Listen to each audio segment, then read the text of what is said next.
Hello. This really bright sunshine just gives absolutely no indication what the weather was like this morning. There was thunder and lightning and just so much rain.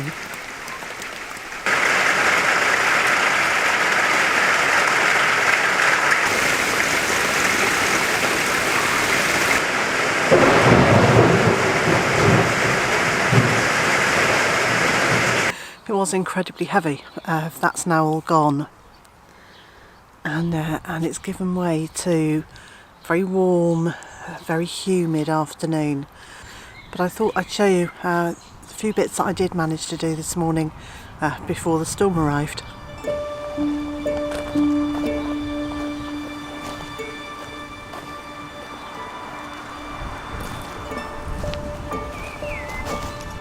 I'm out in the orchard, which is the front garden, where we've been slowly spreading wood chips across it to try and to eliminate some of the weeds. Well, that hasn't been entirely successful.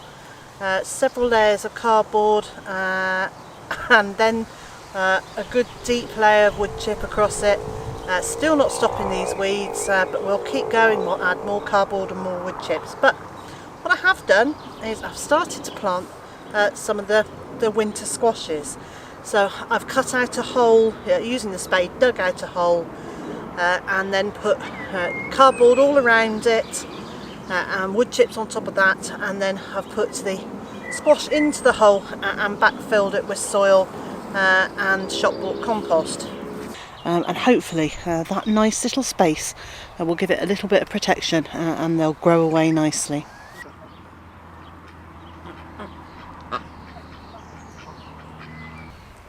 And the other thing I've done is to start putting up some sort of trellis for the winter squashes to grow up. Now, I found we had a very short piece of stock fencing, so pig netting, which I've unrolled because it was in a roll. I've threaded a cane up through it, and I fixed it up here to the bamboo cane support system for the Greek gigantes beams. So that's fine, and then it arches over. I haven't quite worked out what I'm going to do on this side.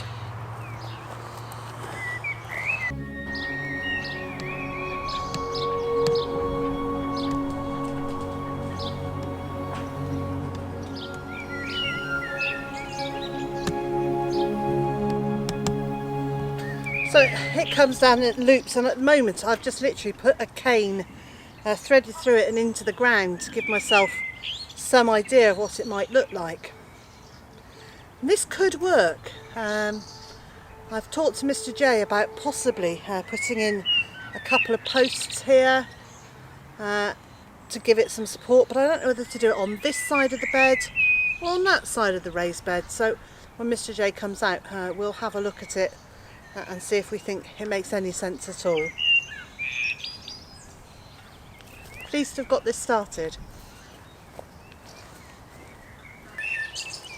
And the other thing that I've managed to get done is to put in the framework for the runner beans, and I've been asked to show you how I do this. So I know you've seen it a couple of times before completed, but I thought I'd show you just how I do that.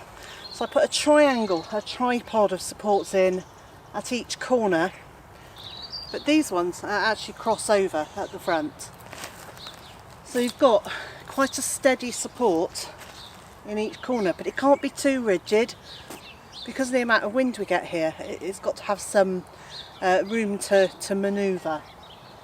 So I do that at each corner, and then at the centre I do another 2 tripods, but I do them slightly offset, so they're not opposite each other.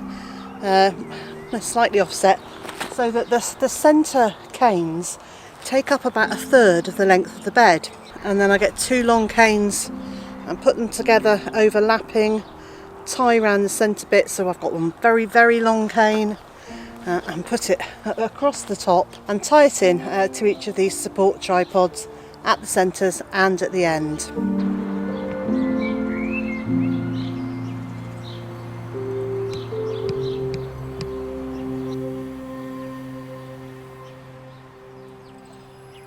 And then for this set, because I know we've got a particularly windy site, and this will just collapse in the wind blowing that way, I've put in some extra supports. So these poles have got a little Y at the top of them, and I've fixed them in here, and this one I've fixed in here, so that when the wind blows it pushes against these, and these effectively are load bearing canes, and they go down to the ground right next to the fence, so they're butting up against the fence.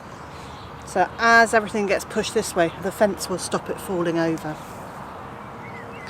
I hope.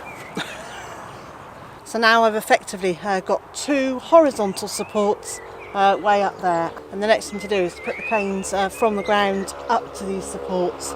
I don't put them in vertically, I put them in at an angle so that the ones that are leaning on the support nearest me, the bottom of the cane is on the far side of the bed, and anything I put into the ground near me leans against the far ones. So they are doing a crossing over, but it's at the bottom of the cane rather than at the top. And the reason I do that is so that as the plants grow up, the beans will hang down, and they'll hang down nearest to the path, and I should be able to pick them very easily.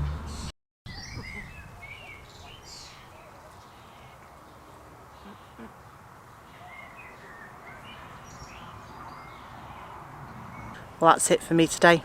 I'm heading inside for a cup of tea, then Mr. J and I will both come out and have a look at the archway of netting and see what we can do for the squashes to climb up it. I'm going to tie in the rest of those canes for the runner beans, and if the weather stays this lovely, I'll get the runner beans in as well. And so, wherever you are in the world and whatever you've got planned for today, I hope it's a good one. And I also hope you'll join me again tomorrow. Hello, it's the next morning, and wasn't expecting to add to the vlog, but late last night Colin left a question on my video asking why we never show the eggs being collected, and I explained that the nesting boxes are in a very dark space, but just in case anyone else also wonders that, I'm going to take you through and show you where the chickens lay their eggs.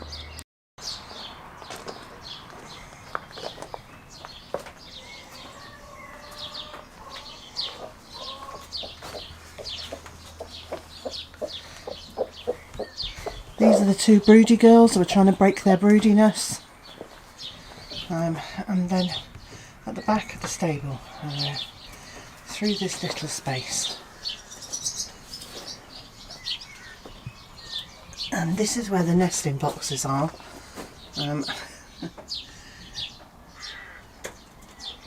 It is quite dark here. At the top, you can't even see. Okay, so there are 6 nesting boxes higher up. There are 5 nesting boxes lower down there.